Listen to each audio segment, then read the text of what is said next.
चलिए देखिए, बढ़ जाइए। आज अगला न्यूमेरिकल देखें, समान आवृत्ति वाले, नोट करते जाएं प्रश्न को, जो प्रश्न है साथ में लिखते रहें। समान आवृत्ति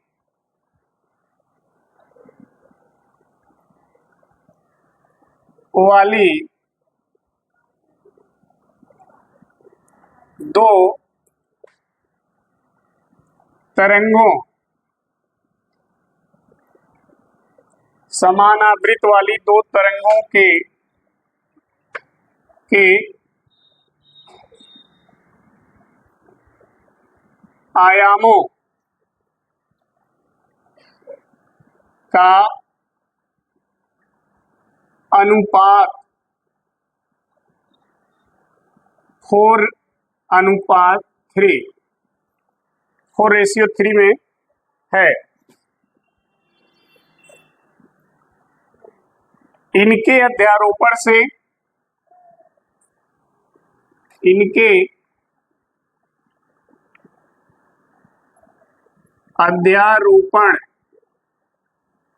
से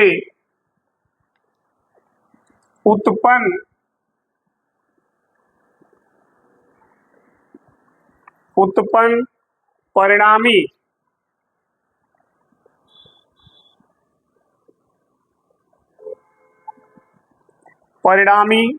तरंग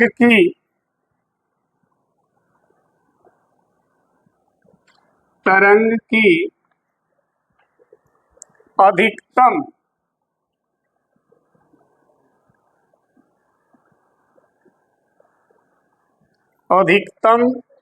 एवं न्यूनतम तीव्रताओं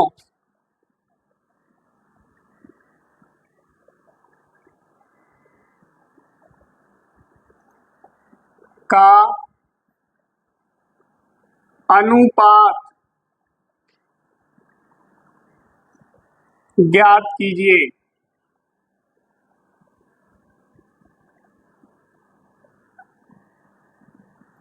ये प्रश्न है, ध्यान दीजिएगा। कह रहा है कि समान आवृत्ति वाली दो तरंगों के आयामों का अनुपात इतना है, इनके अध्यारोपण से उत्पन्न परिणामी तरंग की अधिकतम और न्यूनतम तीव्रता का अनुपात ज्ञात कीजिए। ठीक है, आयाम का अनुपात दिया है, तीव्रता के अधिकतम और न्यूनतम का अनुपात पूछ रहा है। तो जो दिया, देखिए हल कैसे करना आपको। दिया है आयाम का अनुपात, मान लीजिए पहली तरंग की तीव्रता का आयाम क्या है, A1, और दूसरी तरंग की तीव्रता का आयाम क्या है, A2। तो दोनों के आयाम को हमने लिख लिया अनुपात के रूप में, यानी A1 बटा, और ये बराबर है किसके, 4/3 के। ये दिया है, आपको कुछ नहीं करना है, A2 का इधर गुणा कर दो, तो A1 की वैल्यू निकल के आएगी 4/A2। सही है जी, 4/3 A2। अब ध्यान देना, आपसे क्वेश्चन क्या करना है, परिणामी तरंग की अधिकतम, और तो अधिकतम तीव्रता का सूत्र होता है I मैक्सिमम, लिखते हैं, और मिनिमम को लिखते हैं I ऐसे, और इसका फॉर्मूला होता है A1 प्लस का होल स्क्वायर A1 माइनस, यही होता है सूत्र। ठीक है जी, देखो I maximum upon I minimum, A1 का वैल्यू निकाले हो 4/3, लिखे हो ना, तो A1 को रख दो 4/3 प्लस A2 हो गया जी। यहां भी A1 की वैल्यू रख दो 4/3 A2 माइनस, सही है, I maximum upon I minimum बराबर A2 यहां भी है, देखो A2 यहां भी है ना, 3 का इधर गुणा कर दो तो 4 A2 और 3 A2 मिलके हो जाएंगे 7 A2 और बटे में हो जाएगा, सही है ना। देखो इसका इधर गुणा कर दोगे तो अंश जुड़ जाएंगे, बटा में क्या रहेगा 3, ठीक है। A2 है जी, A2, ठीक है। और पावर कितना है 2, सही है। फिर नीचे वाला भी ऐसे ही करना, 3 का इधर गुणा कर दो 3A2, 4A2 में से 3A2 घटा दो तो 1A2 आएगा, और 1A2 नहीं लिखा जाता, केवल क्या लिखा जाएगा A2, और नीचे क्या बचेगा 3, ये देखो, सही है। I maximum upon I minimum बराबर स्क्वायर है ना, तो 7 का स्क्वायर हो जाएगा A2 का स्क्वायर बटे 3 का स्क्वायर, नीचे देखो A2 का और 3 का स्क्वायर 9, ध्यान देना A स्क्वायर बटा 9 और A स्क्वायर बटा कट जाएगा, तो बच आया क्या I मैक्सिमम बटे में I मिनिमम बराबर ऊपर आ गया कितना और नीचे हो गया, तो अधिकतम और न्यूनतम तीव्रता का जो अनुपात आ रहा है I मैक्सिमम अनुपात I मिनिमम बराबर 49 यही आंसर हो जाएगा, ठीक है जी। समझ में आया सभी को ना, नोट कर लीजिए।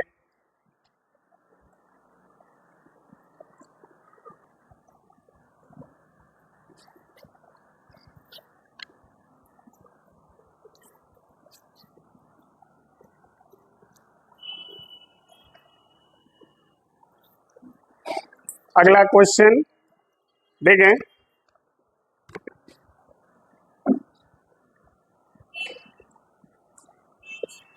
करा यदि संपूर्ण प्रयोग, यदि संपूर्ण प्रयोग जल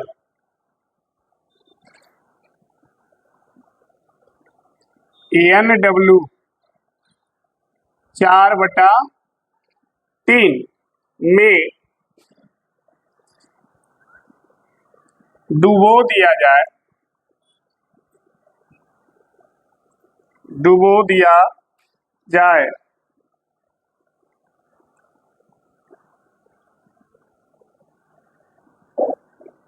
जाए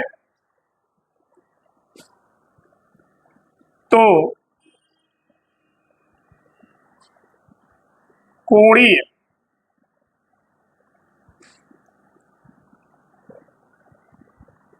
चौड़ाई पर क्या प्रभाव पड़ेगा, ये प्रश्न है। यदि संपूर्ण प्रयोग को जल में डुबा दिया जाए तो कोणीय चौड़ाई पर क्या प्रभाव पड़ेगा। संपूर्ण प्रयोग यहाँ पर किसकी बात हो रही है जानते हैं, द्विझिर्री प्रयोग का। द्विझिर्री प्रयोग जो आप पढ़े हैं, द्विस्लिट प्रयोग पढ़े ना, यंग का द्विस्लिट प्रयोग, उसमें कह रहा है कि अगर पूरे प्रयोग को अगर हम जल में डुबा दें तो फ्रिंज के कोणीय चौड़ाई पर क्या असर पड़ेगा। ठीक है, तो ध्यान रखिए, जब आप हल करेंगे तो लिखेंगे जल का अपवर्तनांक दिया है, जल का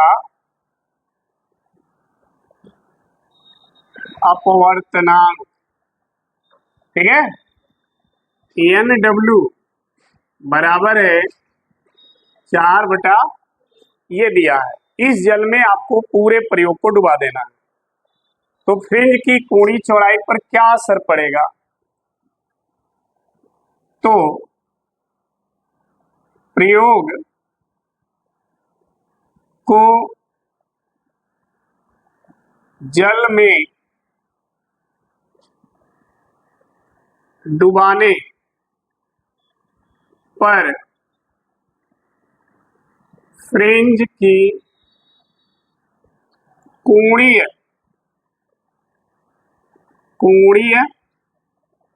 चौड़ाई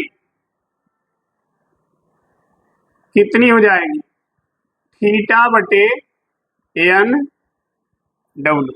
जितना कोण बनाएगा उस कोण में आप जल के अपवर्तनांक से क्या करेंगे, भाग दे देंगे।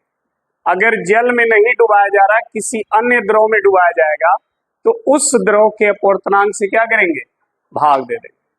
ठीक है, थीटा बटे NW, थीटा कोणीय चौड़ाई है और उस चौड़ाई में NW से भाग देंगे तो उसकी कोणीय चौड़ाई बढ़ेगी कि घटेगी, घटेगी, क्योंकि जब किसी राशि में भाग दिया जाता है तो उसकी वैल्यू क्या होती है, कम होती है। ठीक है, तो जल में अगर डुबा देंगे तो फ्रिंज की कोणीय जो चौड़ाई होगी वो क्या होगी, कम होगी। इसीलिए देखिए NW से आप भाग दे रहे हैं। NW का मान है 4 बटा, तो क्या हो जाएगा 3/4, ये हो जाएगी उसकी कोणीय चौड़ाई। समझ में आई बात। सारा कोणीय चौड़ाई पर क्या प्रभाव पड़ा, तो कोणीय चौड़ाई इतना क्या हो जाएगी, परिवर्तित हो जाएगी। क्लियर, नोट कर लीजिए, यही आंसर हो जाएगा।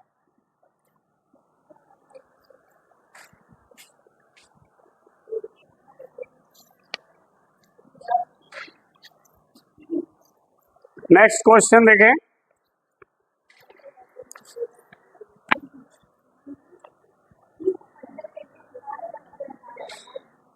लिखा है 9I, बात ना करें, तथा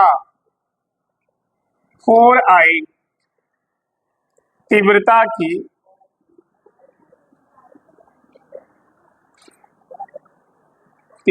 की दो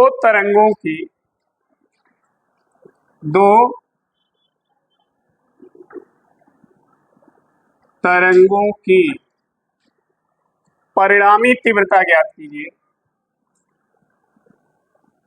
परिणामी तीव्रता ज्ञात कीजिए।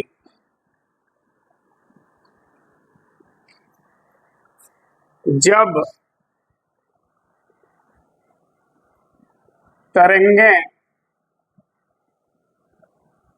तरंगें नंबर 1 कला संबद्ध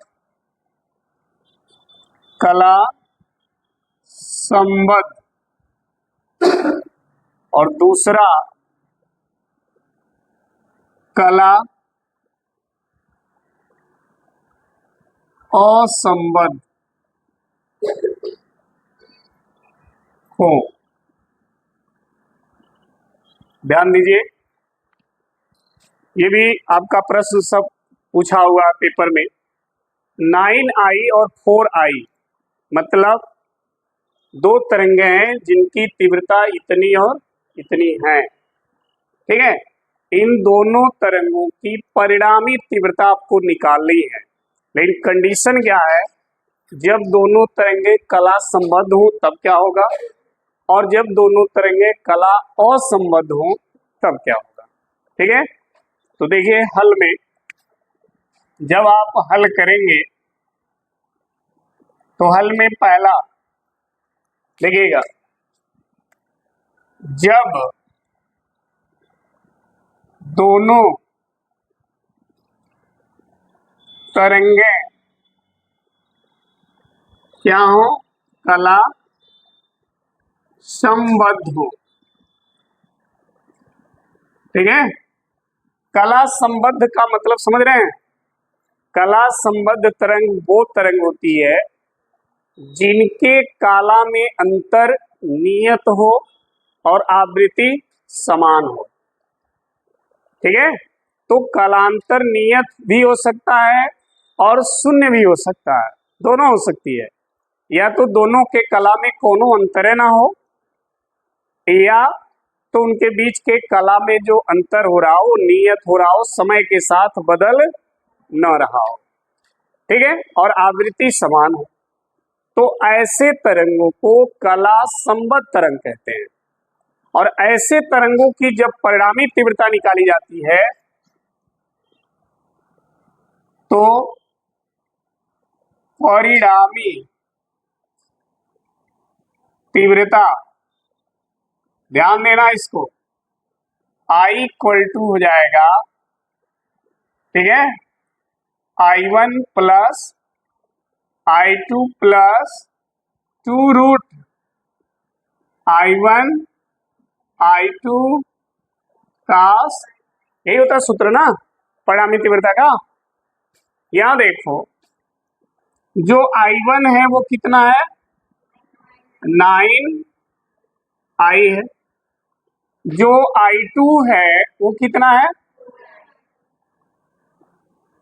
प्लस 2 रूट I1 यानी 9I, I2 यानी 4I कास कालांतर 0। तो ये क्या हो गया, क्योंकि कला संबद्ध है तो या तो कला में अंतर 0 हो या तो कलांतर नियत हो, ठीक है। तो 0 के कंडीशन में कास 0 की वैल्यू हो जाएगी भाई 1 हो गया। अब देखो 9I और 4I प्लस 2, 9 चौके 36 और 36 का वर्गमूल 6, I गुणे I स्क्वायर और I स्क्वायर का वर्गमूल I तो 1 हो गया। देखिए 2 छके, दशमलव मत समझना, गुणा है 2 छके 12I, तो तीव्रता कितनी हुई 25I। अगर दोनों तरंगें कला संबद्ध होगी तो उनकी परिणामी तीव्रता होगी 25I, ठीक है जी। लेकिन अगर दोनों तरंगें कला असंबद्ध होंगी, दूसरा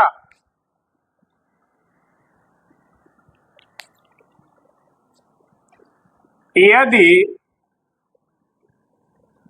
दोनों तरंगें कला असंबद्ध हो, तो जब दोनों तरंगें कला संबद्ध हो जाएंगी तो दोनों तरंगों के बीच जो कालांतर होगा ना वो 90 डिग्री हो जाएगा, 90 अंश पे चलेंगे, ठीक है। तो परिणामी तीव्रता क्या हो जाएगा देखो, तो परिणामी तीव्रता I equal to I1 plus root I1 I2 into cos phi, यही होता है ना। लेकिन यहां पर फाई क्या हो जाएगा, असंबद्ध है तो कला में अंतर 90 डिग्री हो जाएगा और कास 90 का मान 0। जब ये 0 तो ये पूरा क्या हो जाएगा, 0 हो जाएगा ना, तो हाई 0 हो गया।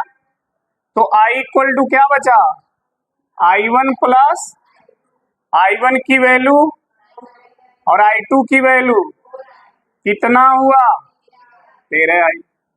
तो अगर तरंग कला असंबद्ध होगी तो परिणामी तीव्रता 13 आई आएगी, यानी न्यूनतम हो जाएगी। और यदि तरंगें कला संबद्ध होगी तो परिणामी तीव्रता 25 आई होगी, यानी अधिकतम हो जाएगी। समझ में आई बात? नोट कर लीजिए।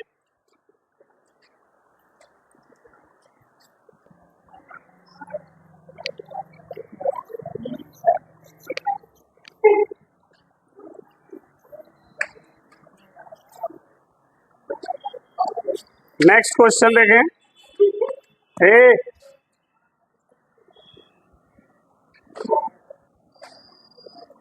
चलो देखो इधर, दो तरंगों की तीव्रताओं का अनुपात, दो तरंगों की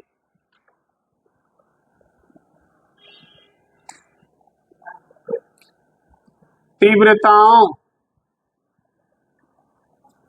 का अनुपात 1:9 है।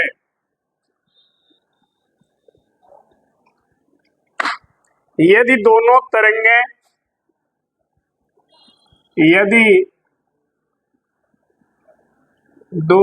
तरंगें व्यतिकरण करती हों,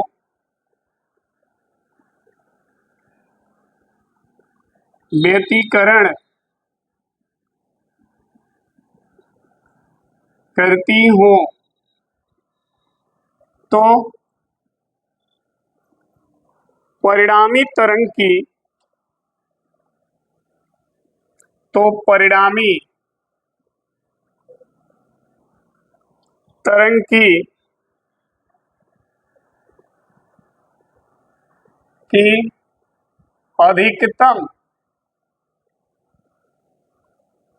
अधिकतम तथा न्यूनतम तीव्रताओं का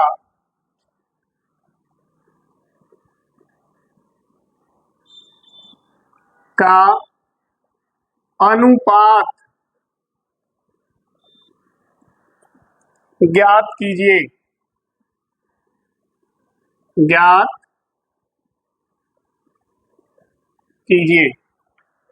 ये प्रश्न है। देखिए, पहला जो हम लोग प्रश्न पढ़े थे आज का, उसमें आयाम का अनुपात दे करके तीव्रताओं के अधिकतम और न्यूनतम का अनुपात पूछा है। इस प्रश्न में तीव्रताओं का अनुपात दे करके और अधिकतम और न्यूनतम तीव्रता का अनुपात पूछा है। समझ में आई बात? पहले वाला जो प्रश्न आप पढ़े हो आज, उसमें आयाम का अनुपात दिया है और अधिकतम तीव्रता और न्यूनतम तीव्रता का अनुपात पूछा है।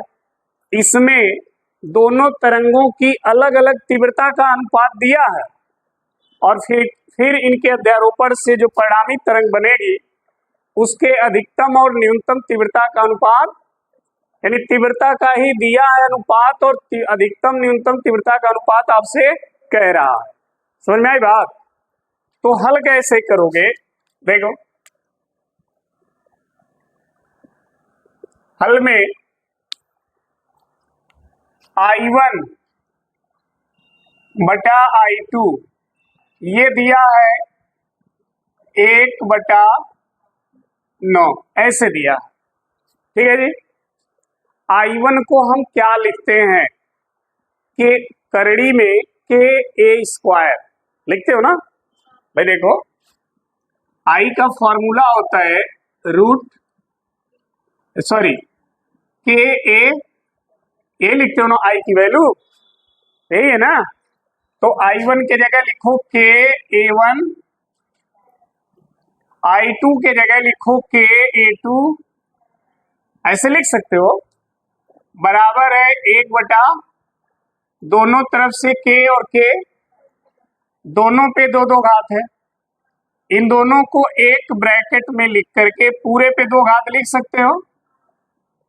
और जब ये 2 घात हटाओगे तो ये आ जाएगा किसमें?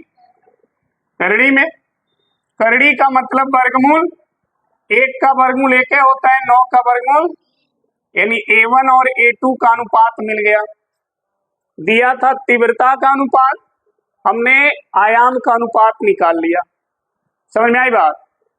और जब आयाम का अनुपात मिल जाए तो पहला वाला क्वेश्चन जैसे किए हो ना वैसे ही हो जाएगा इसके बाद।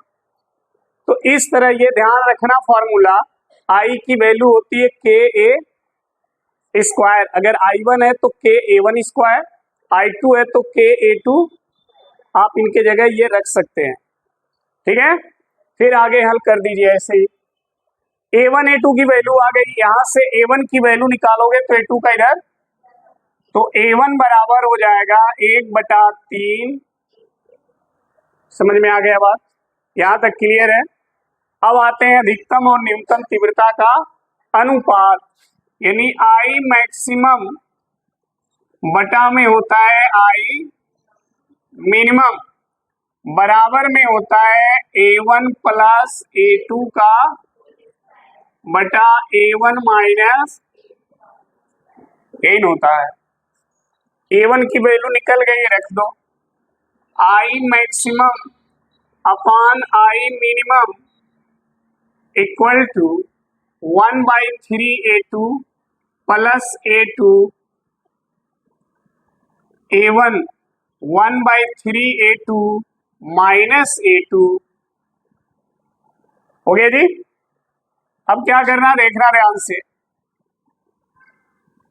I maximum upon I minimum बराबर, यहां इसको हल करना है। कैसे होगा? देखो 3 का इधर गुणा कर दो, तो इधर होगा 1I2 A2 और 3 का यहां गुणा करोगे 3A2, तो 1A2 और 3A2 हो जाएगा 4A2। कितना हो जाएगा? और नीचे बटा में क्या रहेगा? 3। देखो गुणा हुआ है, देखना ध्यान से। 1/3 A2 प्लस A2 है, ऐसे आप क्या करोगे 3 का इधर गुणा करोगे तो हो जाएगा 1A2 प्लस 3A2। नीचे जो गुणा करोगे नीचे वो रहेगा, वो कहीं जाएगा नहीं। तो 1A2 और 3A2 हो गया, और नीचे 3 है बटा, और इसके पूरे पे क्या घात है? हो गया। यहां देखो ऐसे ही इसको करो तो यहां पर क्या आ जाएगा? माइनस 1A2 माइनस 3A2 घट के क्या हो जाएगा? -2A2। तो -2 और नीचे 3 रहेगा। हो गया जी? देखो I मैक्सिमम I मिनिमम बराबर, ध्यान देना स्क्वायर करना हमें, 4 का स्क्वायर होगा A का स्क्वायर, A पे 4 हो गया। अच्छा हाँ 2 हो जी, सॉरी सर। तो ये हो जाएगा A स्क्वायर, देखो गलती से लिखा गया तो बदल गया था मान, A स्क्वायर हो गया A2 स्क्वायर, यहां भी रहेगा ना। ये हो गया बटे में 9, 3 का स्क्वायर बटा माइनस का स्क्वायर प्लस हो जाएगा, 2 का स्क्वायर A2 का, 3 का स्क्वायर 9। अब देखो A2 स्क्वायर बटा 9, A2 स्क्वायर बटा कट जाएगा, क्या आया जी?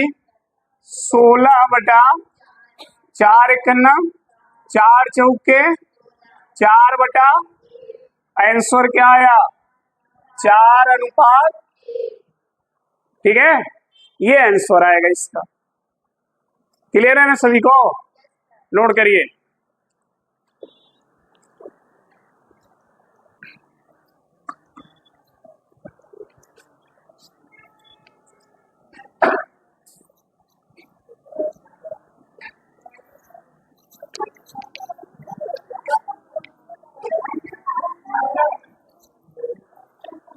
चलो देखो अगला प्रश्न। ए बच्चा इधर देखो, 2 झिर्रियों के बीच की दूरी, 2 झिर्रियों इसी को स्लीट कहते हैं, के बीच की दूरी 3 mm है। उन पर 6000 एंगस्ट्रॉन तरंग दैर्घ्य का प्रकाश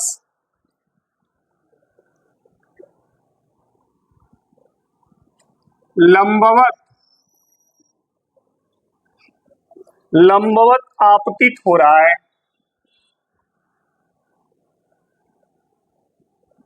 आपतित हो रहा है। झिर्रियों से 1 मीटर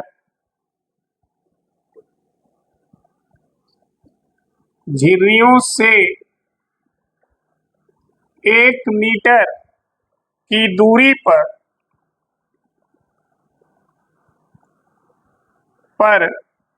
रखे हुए पर्दे पर फ्रिंजें बनती हैं।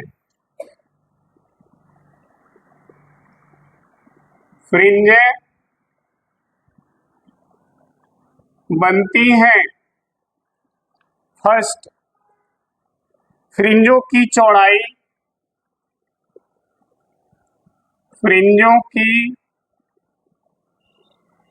चौड़ाई तथा सेकंड, केंद्रीय फ्रिंज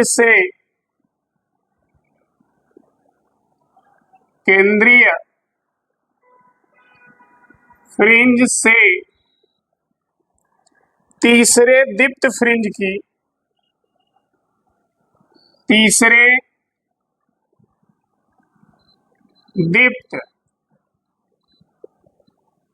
फ्रिंज की दूरी ज्ञात कीजिए। दूरी ज्ञात कीजिए।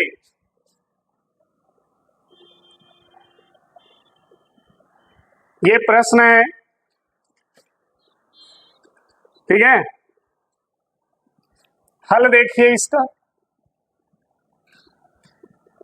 आपको पता है झिर्रियों के बीच की दूरी जो होती है उसको किससे प्रदर्शित करते हैं? स्मॉल डी से। झिर्रियों के बीच की दूरी को स्मॉल डी से प्रदर्शित किया जाता है और वो स्मॉल डी दिया है कितना? 3 mm, मिलीमीटर। इसको मीटर में बदलेंगे। मिलीमीटर को मीटर में बदलने के लिए क्या करते हो? 1000 से भाग, ठीक है। 1000 से भाग देने का मतलब होता है 10⁻³ से गुणा। ये मीटर में बदल गया। तरंग दैर्घ्य दिया है लैम्डा 6000 एंगस्ट्रॉन। इसको मीटर में बदलोगे, एंगस्ट्रॉन की वैल्यू 10⁻, 3 जीरो इसमें जोड़ दोगे तो 6 × 10⁻7 हो जाएगा। ये हो गया किसमें? मीटर में। पर्दे की दूरी को किससे प्रदर्शित करते हैं? और कैपिटल डी का मान कितना है? 1 मीटर। ये सब दिया है। अब यहाँ पर पहला और दूसरा प्रश्न ध्यान देना। पहले प्रश्न में क्या निकालना है आपको? फ्रिंज की चौड़ाई